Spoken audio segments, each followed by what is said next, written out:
आज की क्लास में हम डिस्कस करेंगे कि जब हमारे पास हम इनिशियल बेसिक फिजिबल सॉल्यूशन निकालते हैं ट्रांसपोर्टेशन प्रॉब्लम में, तो वहां पर जब हम लीस्ट कॉस्ट मेथड यूज करते हैं या वैम मेथड यूज करते हैं, तो वहां पे कई बार हमारे पास टाई सिचुएशन क्रिएट हो जाती है। तो उस टाई को कैसे ब्रेक किया जाता है वो हम आज की क्लास में सीखेंगे। सबसे पहले हम बात करते हैं लीस्ट कॉस्ट मेथड की।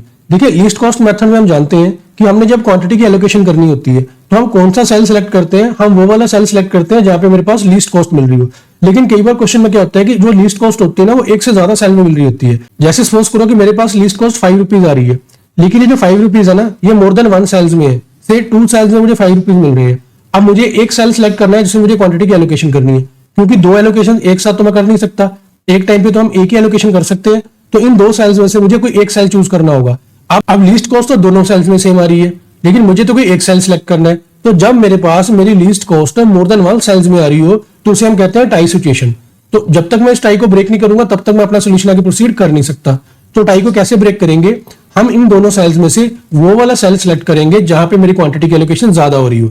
अब सपोज करो एक सेल में मैंने जब क्वांटिटी की एलोकेशन करके देखी तो उसमें क्वांटिटी एलोकेट कर पा रहा हूं 20 यूनिट, और जब मैं दूसरे सेल में करके देखता हूं तो वहां पे क्वांटिटी एलोकेट कर पा रहा हूं 30 यूनिट। तो दोनों में से किस में ज्यादा आ रही है क्वांटिटी? 30 यूनिट्स वाले में ज्यादा आ रही है। तो जहां पे मेरी क्वांटिटी 30 यूनिट्स आ रही है, मैं वो वाला सेल सिलेक्ट करके वहां पे क्वांटिटी की एलोकेशन कर दूंगा।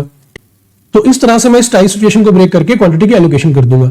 लेकिन कई बार क्या होता है कि जब हम मैक्सिमम क्वांटिटी भी देखने जाते हैं ना, तो वहां पे भी टाई आ जाता है। जैसे ये 5 रुपीज मुझे 2 सेल्स में मिल रहे थे, मैंने दोनों सेल्स में क्वांटिटी की एलोकेशन करके देखी। किस लिए? ये देखने के लिए कि जिस सेल में हाईएस्ट एलोकेशन आ रही है उसमें सेलेक्ट कर लूंगा और टाई ब्रेक कर लूंगा। लेकिन जब मैंने क्वांटिटी की एलोकेशन करके देखी तो दोनों सेल्स में 30 यूनिट्स ही आ गया। अब मैक्सिमम क्वांटिटी में भी टाई आ गया, दोनों की मैक्सिमम क्वांटिटी सेम आ रही है। तो फिर इस केस में हम कैसे करेंगे? तो इस केस में फिर हम ये करेंगे कि आप अपनी मनमर्जी से दोनों में से कोई भी एक सेल सिलेक्ट करके वहां पे आप क्वांटिटी की एलोकेशन कर सकते हो। तो इस तरह से हम टाई ब्रेक करते हैं हमारे लीस्ट कॉस्ट मेथड में। अब वैम मेथड की बात करते हैं। वैम मेथड में हमने क्या सीखा था कि हम रो पेनल्टीज निकालते हैं, कॉलम पेनल्टीज निकालते हैं, फिर हम देखते हैं कि कहां पे मैक्सिमम पेनल्टी मिल रही है। जहां पे मैक्सिमम पेनल्टी मिल रही है उसको चूज कर लेते हैं, वहां पे जाके जिस सेल में लिस्ट कॉस्ट आ रही होती है वहां पर हम क्वांटिटी की एलोकेशन कर देते हैं। लेकिन कई बार क्या होता है हमारे पास, जब हम रो पेनल्टीज निकालते हैं, कॉलम पेनल्टीज निकालते हैं, उसके बाद जब मैक्सिमम पेनल्टी फाइंड आउट करके देखते हैं तो मेरे पास मैक्सिमम पेनल्टीज हमें एक से ज्यादा जगह मिल रही है। अब हमें तो किसी एक को सिलेक्ट करना है। क्यों? क्योंकि एक टाइम पे तो हम एक ही एलोकेशन कर सकते हैं, ठीक है ना। एक साथ हम 2 एलोकेशन तो कर नहीं सकते।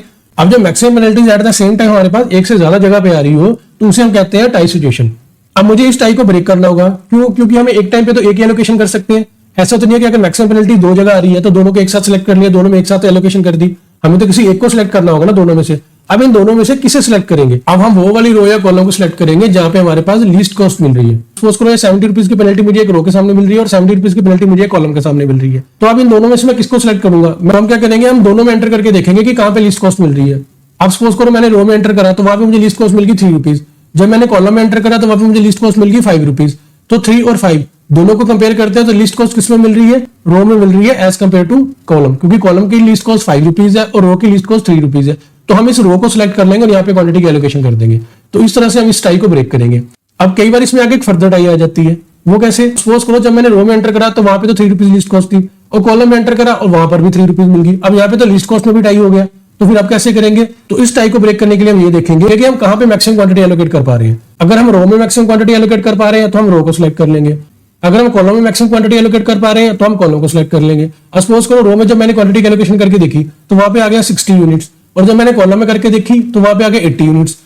तो रो और कॉलम दोनों में से मैक्सिमम क्वांटिटी किसकी ज्यादा आ रही है? कॉलम की ज्यादा आ रही है, क्योंकि कॉलम की 80 यूनिट्स है और रो की 60 यूनिट्स है। तो अकॉर्डिंगली हम कॉलम को सिलेक्ट करके वहां पे हमारी फाइनल एलोकेशन कर देंगे। तो इस तरह से हम इस टाई सिचुएशन को ब्रेक करते हैं। तो इन्हीं बातों को मैंने यहाँ पे पॉइंट्स में लिखा है।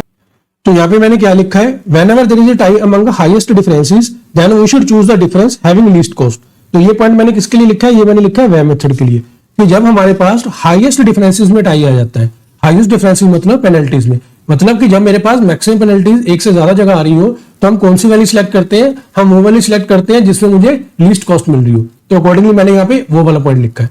जो यहाँ पे मैंने सेकंड पॉइंट लिखा है ये कॉमन है लीस्ट कॉस्ट मेथड और वैम के लिए। यहाँ पे मैंने क्या लिखा है? If there is a tie among least cost cell as well then we should choose the cell in which maximum unit can be allocated. Least cost method की बात करें तो मैंने अभी आपको बताया कि जब मेरे पास लीस्ट कॉस्ट मुझे 2 जगह पे मिल रही हो तो उस टाई को ब्रेक करने के लिए हम क्या करते हैं? हम ये देखते हैं कि कौन से वाले सेल में मेरे पास मैक्सिमम क्वांटिटी एलोकेट कर पा रहा हूं, हम उस सेल को सिलेक्ट कर लेते हैं। तो जब वैम मेथड में हमारे पास लीस्ट कॉस्ट में टाई आ रहा हो तो उसको ब्रेक करने के लिए भी हम क्या करते हैं? हम ये करके देखते हैं कि कहां पे मैक्सिमम यूनिट एलोकेट कर पा रहे हैं, उस वाले सेल को हम सिलेक्ट कर लेते हैं। अब आगे मैंने क्या लिखा है? If there is a tie in maximum unit as well then we choose arbitrarily. ठीक है, मतलब अब लीस्ट कॉस्ट मेथड हो या वैम मेथड हो, जब मेरे पास आगे मैक्सिमम क्वांटिटीज एलोकेट करके देखी और उसमें भी मुझे टाइम मिल रही है तो फिर मैं अपनी मर्जी से उनमें से कोई भी साइज चूज कर सकता हूँ। तो इस तरह से हमारे पास जब ट्रांसपोर्टेशन प्रॉब्लम में टाइट सिचुएशन राइज होती है तो उससे हम डील करते हैं। होपफुली आपको ये सारी चीजें अच्छे से समझ में आ गई होगी। मिलते हैं नेक्स्ट क्लास में। Thanks for watching.